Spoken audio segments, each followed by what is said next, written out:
ომი და არასტაბილური გარემო განსაკუთრებით წვავედ ქალებზე და ბავშვებზე აისახება. თუმცა ქალები არ არიან მხოლოდ კონფლიქტის მსხვერპლნი.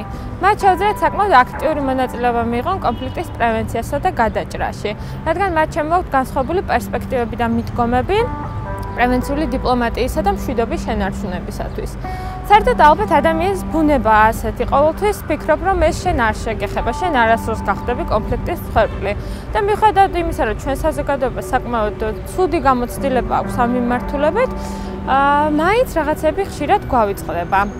თუმცა იქნებ ეს კარგიც არის, იქნებ სწორედ ამიტომ დავდივართ ქუჩაში მოღუშული სახეებით. მე მინდა რომ მეტი ღიმილი დავინახო, არ მინდა ღამე ძილის წინ ვფიქრობდე და მეშინოდეს რა მოხდება ხვალ.